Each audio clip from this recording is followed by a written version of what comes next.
يقول الله عز وجل في كتابه الكريم بعد أن أقول أعوذ بالله من الشيطان الرجيم كل من عليها فان ويبقى وجه ربك ذو الجلال والإكرام فبأي آلاء ربكما تكذبان يسأله من في السماوات والأرض كل يوم هو في شأن فبأي آلاء ربكما تكذبان رب اشرح لي صدري ويسر لي أمري واحلل عقدة من لساني يفقه قولي واللهم ثبتنا عند الموت بلا إله إلا الله واللهم اجعلنا من الذين آمنوا وعملوا الصالحات وتواصوا بالحق وتواصوا بالصبر آمين يا رب العالمين ثم أما بعد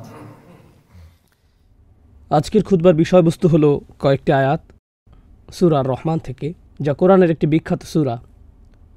মুসলিম বিশ্বের অনেক এলাকাতেই আমরা বাছাইকৃত কয়েকটি সূরার প্রতি বিশেষ ভালোবাসা অনুভব করি, কারণ ওই সকল সূরার গুরুত্ব সম্পর্কে বিখ্যাত কিছু বর্ণনা এসেছে। আর নিশ্চিতভাবেই সূরা আর রহমান এরকম একটি সূরা। বিভিন্ন এলাকায়, বিশেষভাবে দক্ষিণ পূর্ব এশিয়ায় সূরা আর রহমানের তেলাওয়াতের খুব প্রচলন বেশি।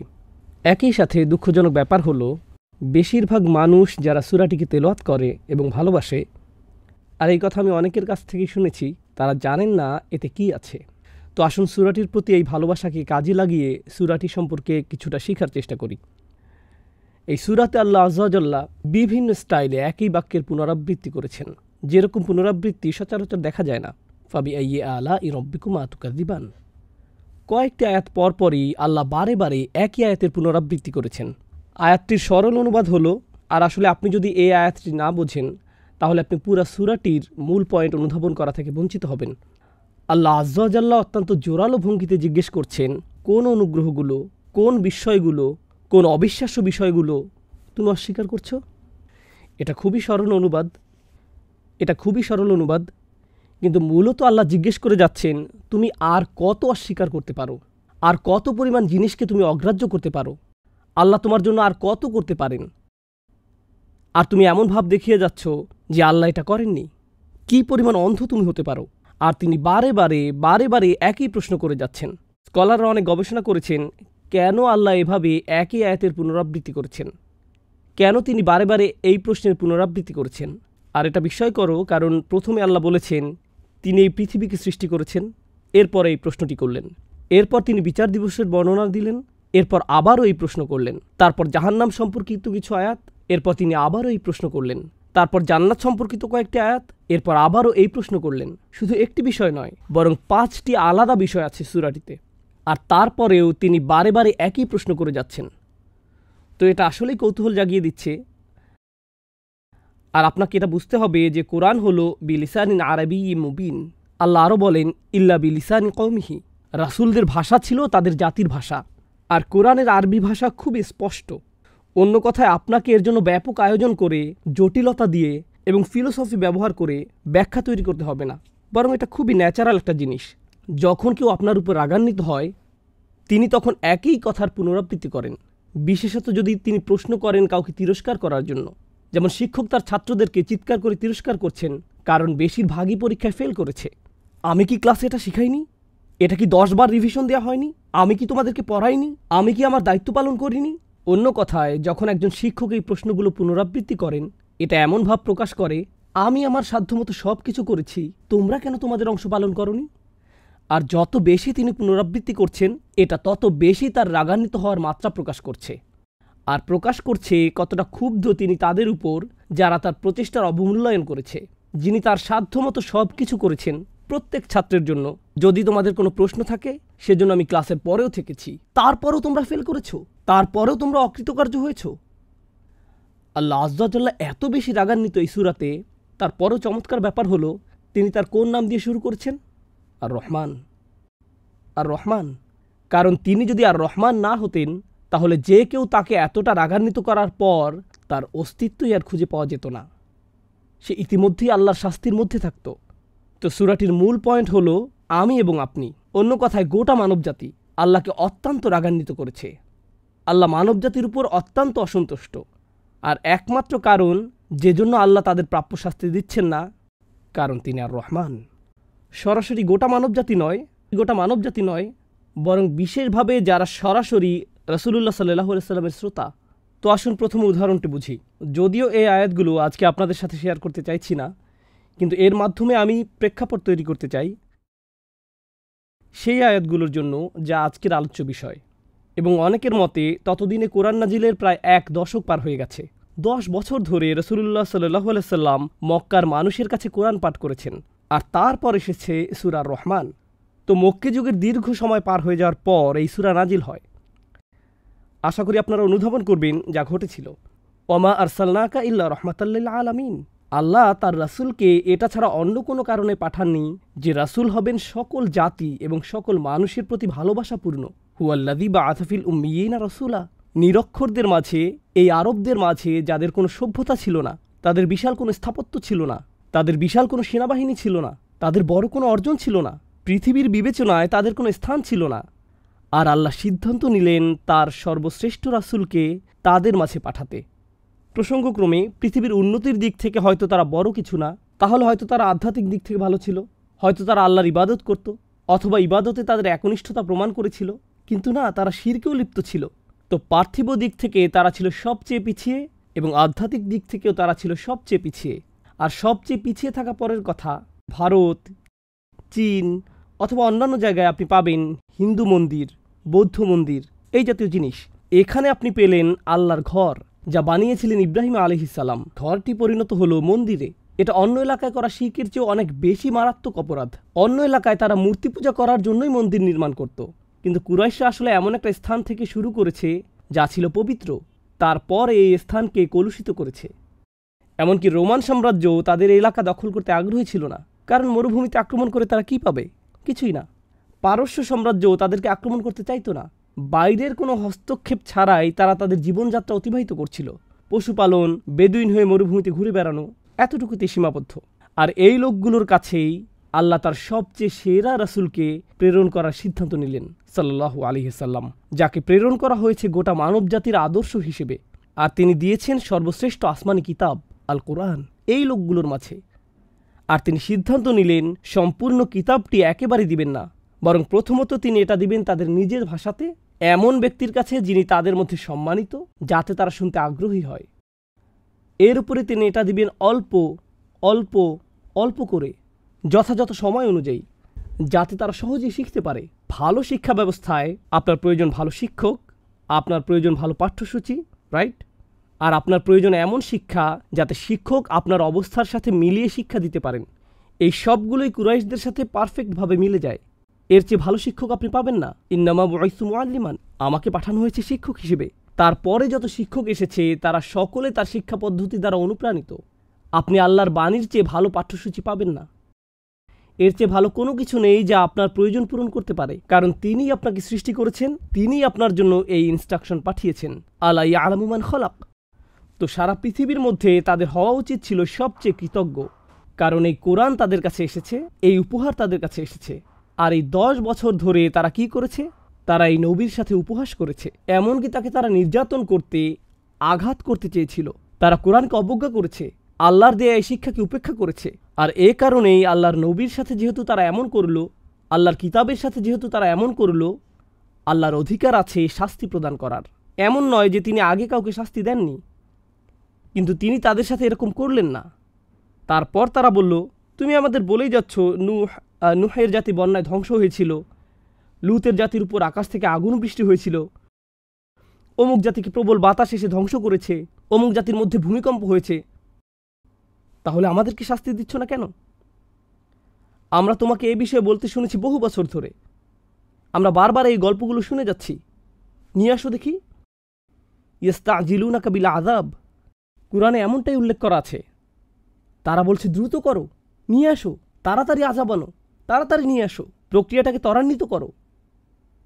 আর এর জবাবে আল্লাহ বলছেন, আর রহমান, তোমরা আমাকে যথেষ্ট রাগান্বিত করেছ, তোমরা শাস্তির যোগ্য, কিন্তু আমি হব আর রহমান তোমাদের জন্য।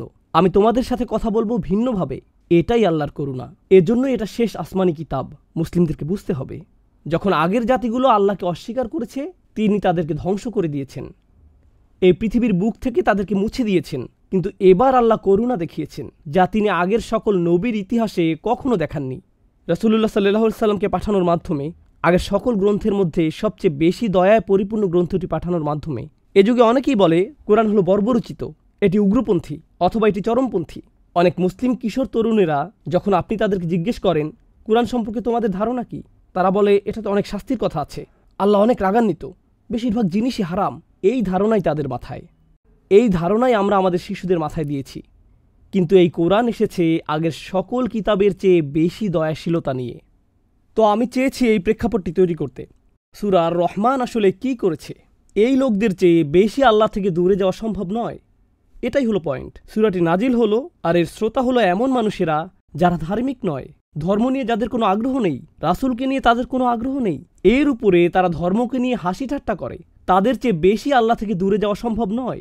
এই লোকদের উদ্দেশ্যেই আল্লাহ বলছেন এই সূরাতে। আর আমি বিশেষভাবে এটা উল্লেখ করতে চেয়েছি কারণ সূরাটি যদি তাদের জন্য প্রযোজ্য হয়, এটি তাদের চেয়ে ভালো যে কারোর জন্যও প্রযোজ্য হবে। অন্য কথায়, যদি সূরাটি বলে খারাপের মধ্যে খারাপদের ব্যাপারে, তাহলে নিশ্চিতভাবে এটা তাদের জন্যও যারা এর চেয়ে ভালো, যেমন আমি, আপনি, এই খুতবাতে যারা এসেছেন তাদের মধ্যে কেউ। অন্ততপক্ষে আমি জুমার নামাজে এসেছি, এর চেয়ে বেশি ভালো কিছু হয়তো আমি করি না। জানতে আসবেন না আমি 31st নাইটে কী করি, সেই বিষয়ে কথা না বলি, কিন্তু অন্তত পক্ষে আমি তো এখানে এসেছি।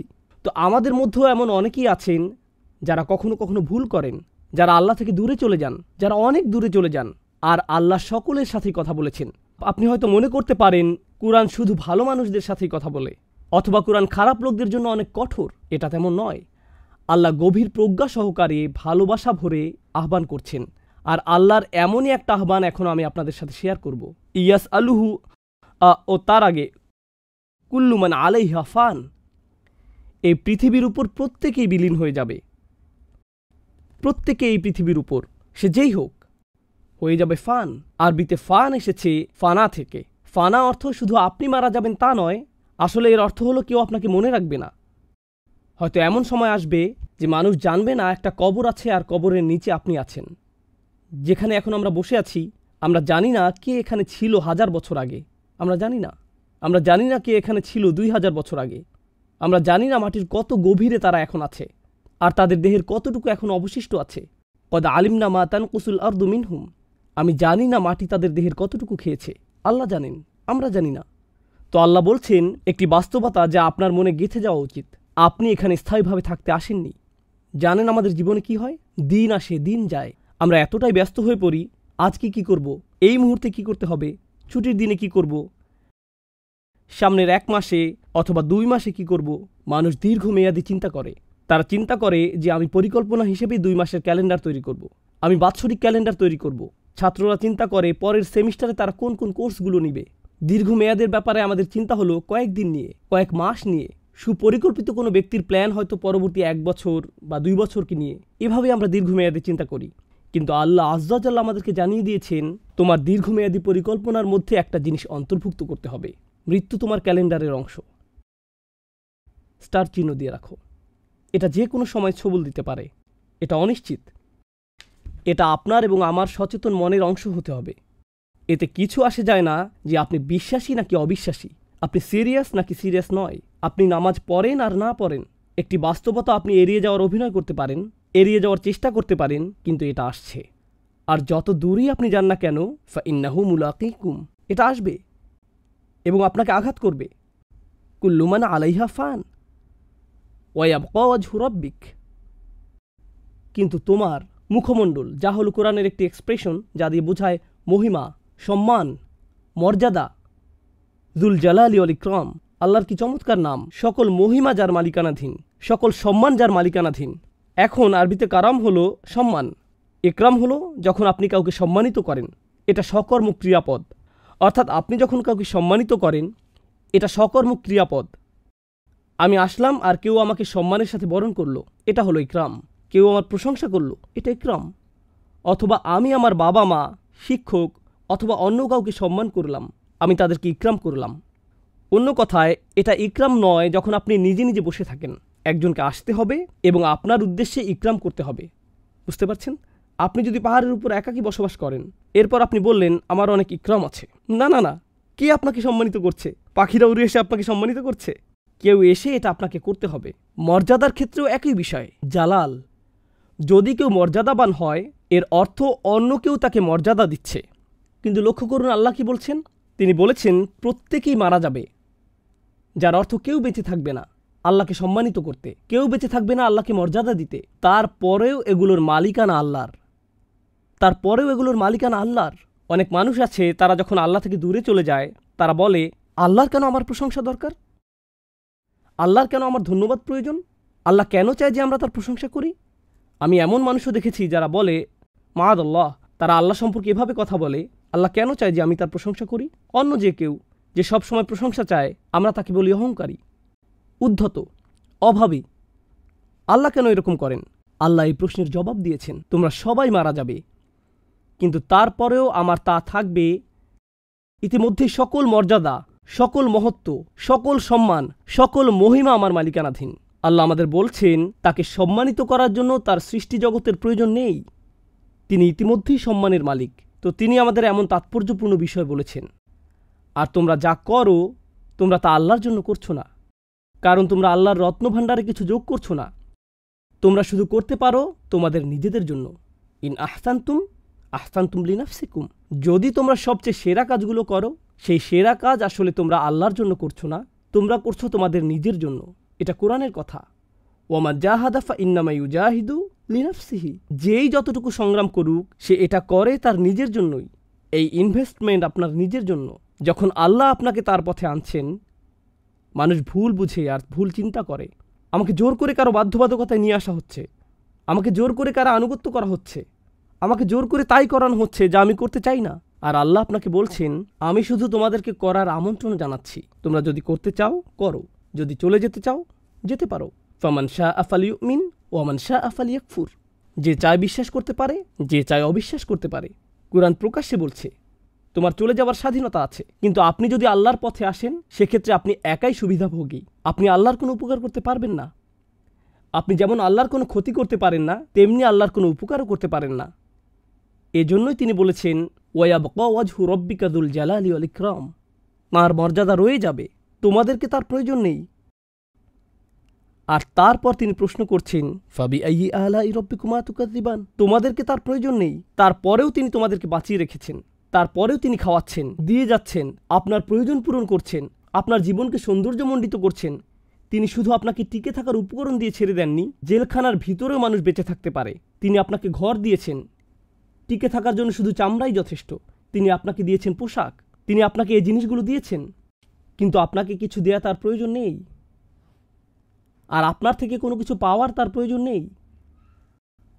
আর কত পরিমাণ তোমরা অস্বীকার করবে। ফাবিআইয়ি আলাই রব্বিকুমা তুকাযযিবান, যুক্তি উপস্থাপনের কি শক্তিশালী উপায় আমাকে এবং আপনাকে আল্লাহর সামনে আমাদের অবস্থান স্মরণ করিয়ে দেওয়ার জন্য। আমরা কখনোই আল্লাহকে দেওয়ার জন্য কিছু করতে পারবো না, আর আমরা কখনোই বলতে পারবো না যে আমাদের কাছে আল্লাহর কোনো দেনা আছে। আপনি আমি বলতে পারি না আল্লাহ আমাদের কাছে দেনাদার। মানুষ মূর্খতাপূর্ণ কথা বলে, আমি এত দোয়া করলাম আল্লাহ কবুল করলো না। আল্লাহ কি আপনার কাছে ঋণী? আল্লাহর কাছে দোয়া করা অনলাইনে কোনো কিছু কেনার মতো না। তারা বলেছে 3 দিনের মধ্যে জিনিস পৌঁছে যাবে, এখনও আসলো না। আমি এখন আর নামাজ পড়ি না, কারণ আমি অনেক দোয়া করেছি, কিন্তু তারপরও পরীক্ষায় ফেল করলাম।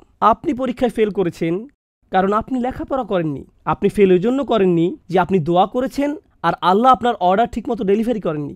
আল্লাহর উপর এভাবে দাবি আরোপ করার আপনি কে? আল্লাহর প্রতি আমাদের মনোভাব হয়ে গেছে কাস্টমারের মতো। আমরা আল্লাহকে মনে করি এমন কারো মতো যে আমাদের কাছে ঋণী। ফাবিআইয়ি আলাই রব্বিকুমা তুকাযযিবান, আমাদের দোয়া হয়ে গেছে অহংকারপূর্ণ। খেয়াল করেছেন বিষয়টা? আল্লাহর কাছে আমাদের চাওয়ার ধরনও হয়ে গেছে অহংকারপূর্ণ। আর আল্লাহ আমাদের স্মরণ করিয়ে দিচ্ছেন, আর কত তোমরা অস্বীকার করবে, আর কত বিভ্রান্তির মধ্যে তোমরা থাকবে। আরবিতে আলা শব্দটি খুবই তাৎপর্যপূর্ণ।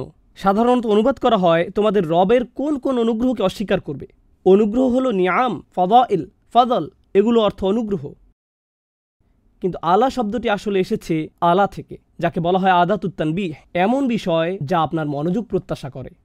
আল্লাহ বলেছেন তোমার চারপাশে আমি এত এত চমৎকার জিনিস তৈরি করে রেখেছি, সব কিছু তোমার মনোযোগ প্রত্যাশা করে, সবগুলো জিনিস তোমার দিকে চিৎকার করছে, দেখো আল্লাহ তোমার জন্য কি তৈরি করেছেন, আর আপনি মনোযোগ দিচ্ছেন না, আপনি অমনোযোগী।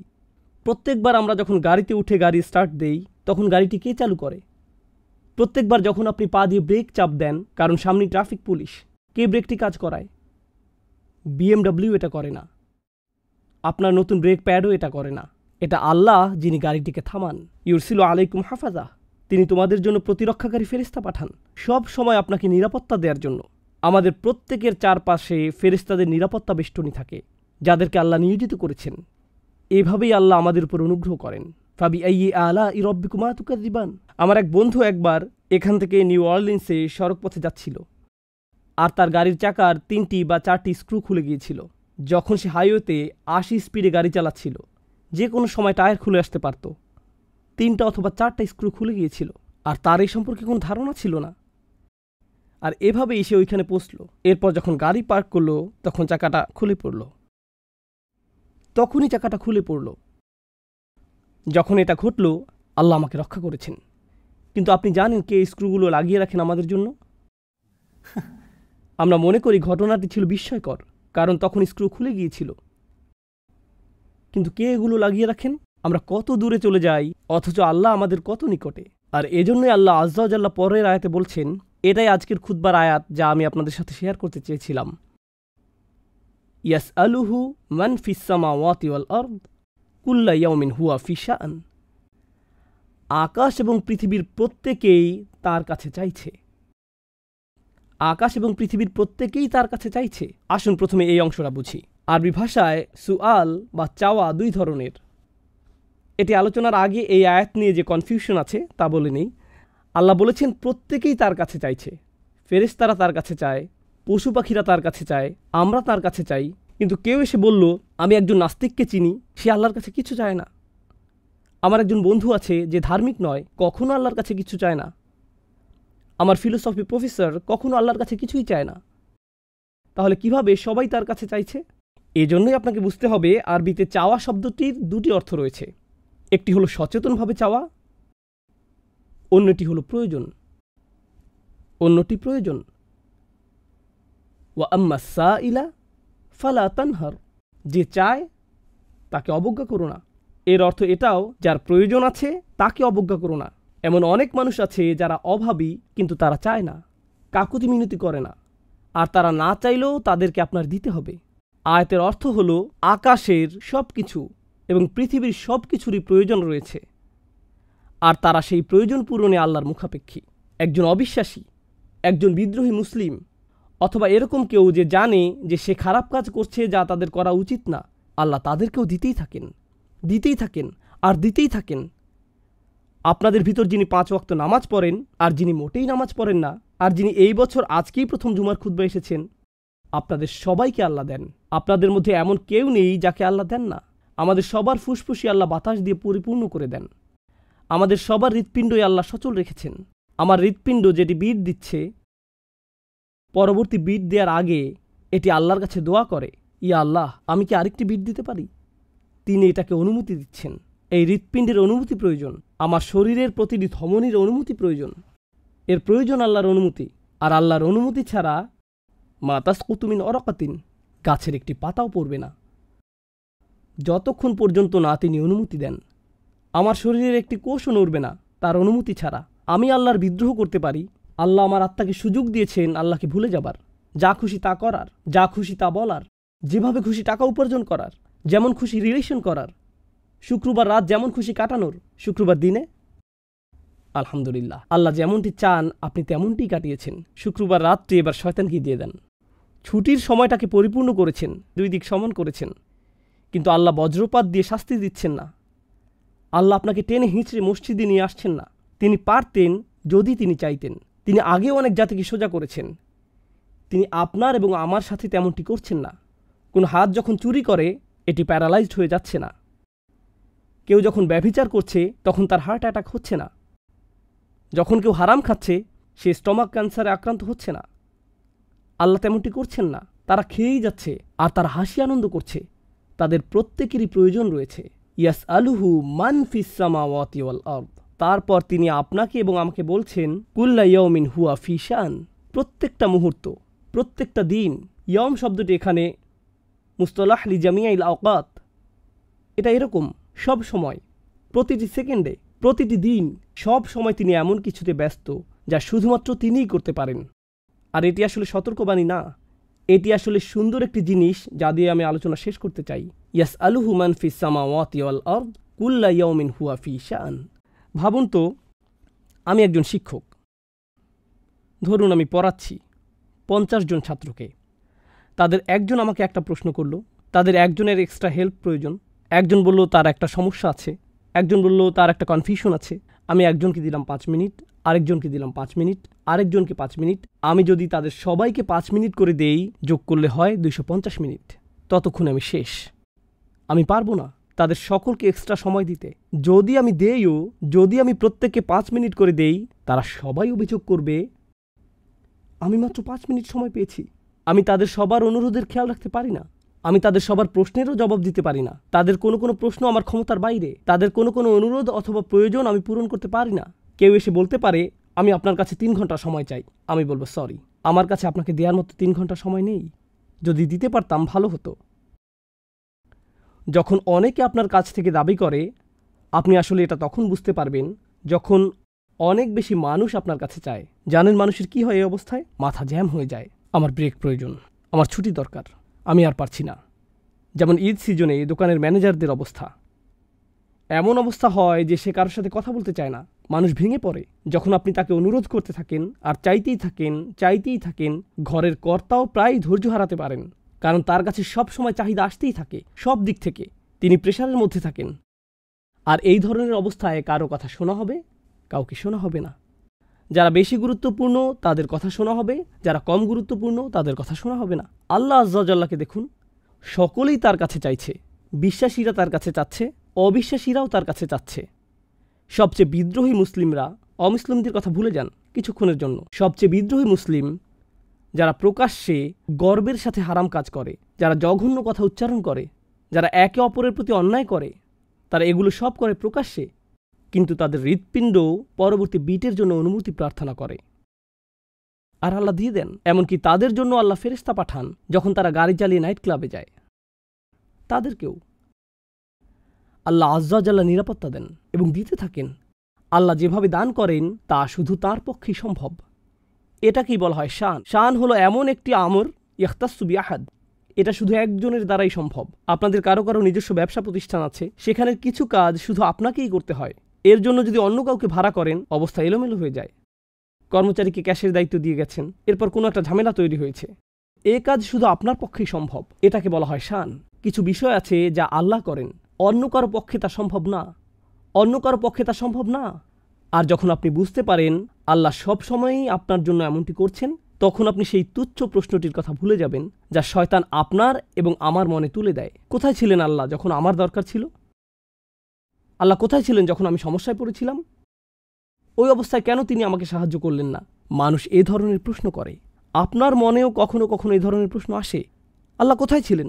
আর আল্লাহ বলছেন, আমি সব সময় তোমার সাথে ছিলাম, আর আমি তোমার জিহ্বাকে সুস্থ রাখছি যখন তুমি এই কথা বলছো। বলুন তো, কিভাবে আপনার শব্দনালী দিয়ে শব্দ বের হয়ে আসছে? কিভাবে আপনার মুখ দিয়ে বাতাস বেরিয়ে আসছে যখন আপনি আল্লাহর সমালোচনা করছেন? তিনি আপনাকে তার জন্য শক্তি প্রদান করছেন।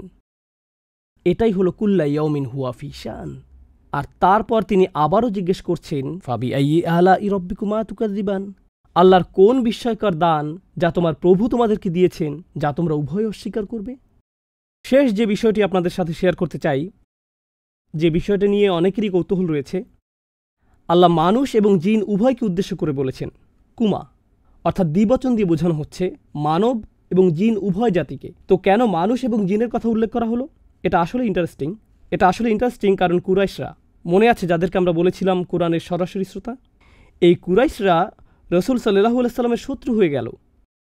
তারা শুধু ইসলাম গ্রহণ করা থেকে বিরত হয়নি, বরং এক হিসেবে তারা শয়তানের বন্ধুতে পরিণত হয়েছিল। তো যারা আল্লাহর দ্বীনের বিরোধিতা করে, তাদেরকে বাইরে থেকে আপনি মানুষ রূপে দেখতে পান, আর আপনি যা দেখেন না তাদের চারপাশে যারা সবসময় ওয়াসওয়াসা দিয়ে যাচ্ছে তারা কে? জিন, শায়াতিন। আল্লাহ এদের সবাইকে দেখছেন। আল্লাহ দেখছেন যে অকৃতজ্ঞ শুধু মানুষরাই নয় যাদেরকে আমরা দেখতে পাই, আল্লাহ এটাও জানেন যারা সব সময় তাদেরকে ওয়াসওয়াসা দিয়ে যাচ্ছে তারা হলো জিনদের অন্তর্ভুক্ত। তো তার প্রশ্নের অন্তর্ভুক্ত যা আপনি দেখতে পান, এবং তার প্রশ্নের অন্তর্ভুক্ত যা আপনি দেখতে পান না। আর এই অসাধারণ সূরাটিতে যখন আমি এবং আপনি আল্লাহ থেকে দূরে সরে আসি, যখন আমি এবং আপনি আল্লাহর বিরুদ্ধে বিদ্রোহ করি এবং সবচেয়ে জঘন্য অপরাধটি করি, আল্লাহর প্রতি অকৃতজ্ঞতা দেখাই, তখন কার ওয়াসওয়াসা আমরা অনুসরণ করি? ওয়ালা তাজিদু আকসারহুম শাকিরিন। শয়তান প্রতিজ্ঞা করেছিল, আমি গ্যারান্টি দিচ্ছি তাদের বেশিরভাগকেই আপনি অকৃতজ্ঞ হিসেবে পাবেন। তার কাজই হচ্ছে আমাদেরকে অকৃতজ্ঞ বানানো, তার কাজই হচ্ছে আমাদেরকে বেখেয়াল রাখা আল্লাহ আমাদেরকে যে অনুগ্রহ করেছেন তা থেকে। এটাই সে সব সময় করে যাচ্ছে ওয়াসওয়াসার মাধ্যমে।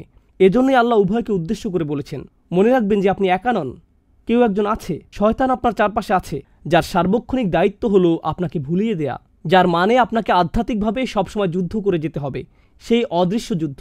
আর আমাকে এবং আপনাকে সবসময় এটা মনে রাখতে হবে, কারণ এই অদৃশ্য শক্তি চায় যে আমরা ভুলে যাই, সে চায় যে আমরা দায়িত্বে অবহেলা করি। অমা আনসানিহু ইল্লা শাইতানু আন আযকুরাহু। আমি ভুলিনি, কিন্তু শয়তান সক্ষম হয়েছিল আমাকে ভুলিয়ে দিতে। আমাদের উপর শয়তানকে কোনো শক্তি দেওয়া হয়নি, শুধু একটি শক্তি দেওয়া হয়েছে, সে আপনাকে ভুলিয়ে দিতে পারে। সে আপনাকে ভুলিয়ে দিতে পারে। যেমন আপনি আপনার চাবির কথা ভুলে যান, গাড়ির চাবি কোথায় রেখেছেন খুঁজে পান না, ঠিক যখন জুমার নামাজে যাবেন সেই সময়। আপনি কখনোই গাড়ির চাবি হারান না, শুধুমাত্র মসজিদে আসার সময় ছাড়া। এটাই শয়তানের চাল। আল্লাহ আমাদেরকে রক্ষা করুন শয়তানের ওয়াসওয়াসা থেকে। আল্লাহ আমাদেরকে সত্যিকার অর্থে কৃতজ্ঞ বান্দা হওয়ার তৌফিক দান করুন। অনেক তরুণ যুবকদের ক্ষেত্রে, যেহেতু সামনেই 31st নাইট, এটা লোভনীয় একটা সময়। বন্ধুবান্ধবরা যখন আপনাকে কল করে বলবে চলো পার্টি করতে যাই, তখন আপনি বলবেন, না ভাই, আমি একটা খুতবা শুনলাম, আমি আর খারাপ কাজ করতে পারবো না। তারপর তারা বলবে, তুমি আসলেই নিরস, কাম অন চলো যাই। আপনার বন্ধুবান্ধব এরকম বলবে। ঠিক ওই মুহূর্তে আপনাকে চারপাশে তাকিয়ে দেখতে হবে যে কাকে আপনি অনুসরণ করছেন। দিন শেষে কে আপনার উপকারে আসবে? কে আপনার উপকারে আসবে? আল্লাহর পথে চলা কি আপনার উপকারে আসবে, নাকি এই বন্ধুদের সঙ্গ আপনার উপকারে আসবে, যারা আপনাকে বলছে কিছুক্ষণের জন্য ভুলে থাকতে?